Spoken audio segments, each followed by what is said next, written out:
We are in center of Italy, of course, in the middle of between the two regions, Tuscany and Umbria. We are in the border. There are three provinces, two provinces of Siena. We are in, of Tuscany. We are in Arezzo province here. Siena province just very, very close, the other part of the other side of the hills. And Perugia, the main town of Umbria, is also very close. So we are in the middle of these two, the border of these two regions. Cortona, that is the, you don't see from here, but okay.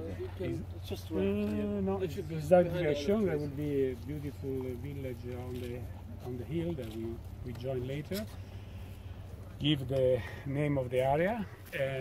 Actually, was famous. The area was famous not for the vineyard. I'm talking about 100 years ago. I mean, vineyards were here, but was not so developed the culture of the wine because.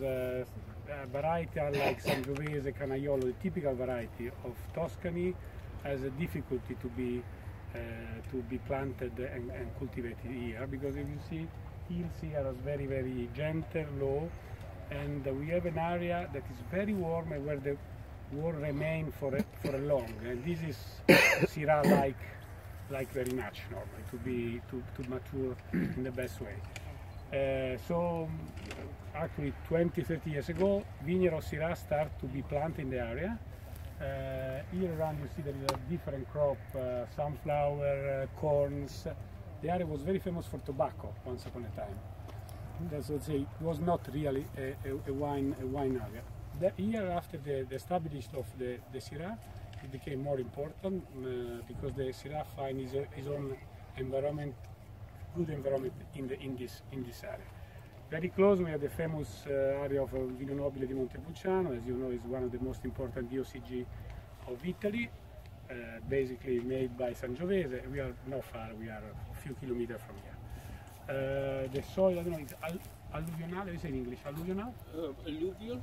Alluvial, the soil was done, you know, in the past era by the rivers that bring soil and ground, so this is, you don't see stone, you see just a lot of clay actually, deep soil, very deep soil, so the roots can go very much deep in the soil.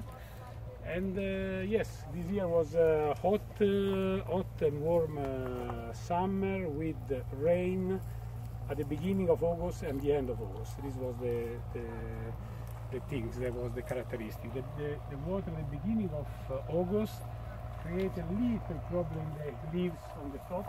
You see that there are some leaves with a spot because it was a late attack of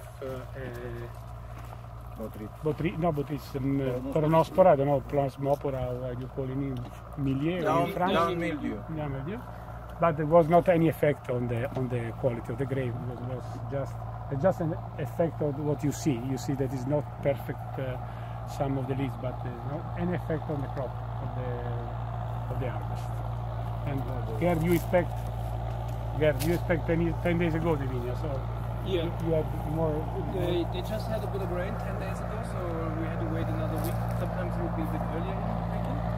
And but now we had the optimum ripeness of sugar level, so for the alcohol conversion, but also more importantly the pH and the acidity, which is really important in southern hemisphere or southern European wines. And we monitored those, and then we decided last week that we're going to pick today and tomorrow. But also you probably heard about tomorrow. There's going to be some storms forecasted, so we're going to maybe get some rain. So that's why we started tonight, and we'll pick tomorrow morning, I guess, and then we'll see how it goes. It's supposed to rain about midday, maybe even a bit earlier. So yeah.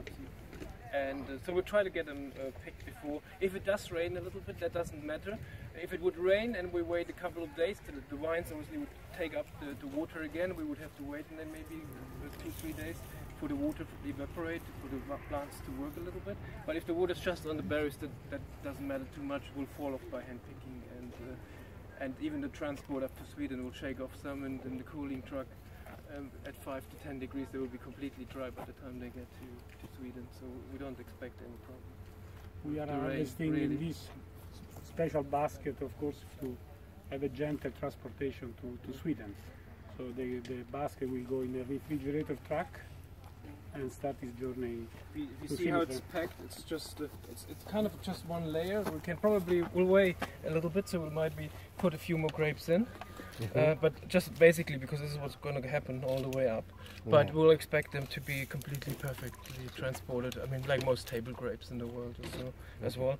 They're bigger baskets. You know, 5 to 10 degrees, you say? Yes, yeah, under 10. We'll go under 10. The truck is actually they just told me now the truck is just arriving, so we'll put them in the truck in a moment. Already we put in a refrigerator room. Correct. Already the grape that was picked this morning. That was the backup, exactly. And this is the traditional basket used for the Amarone wines. Okay. Or they store, you know, For drying. For drying, yes, it's the same kind of basket. We use it now for transport gently the grapes to Sweden. How long time will it take the transport up to Simrishamn? Monday morning. So morning it will arrive Monday morning, you expect it? Leave tomorrow afternoon, arrive Monday morning. Okay. Not driving too fast then? Not Otherwise the wine, we will have wine at the arrival already.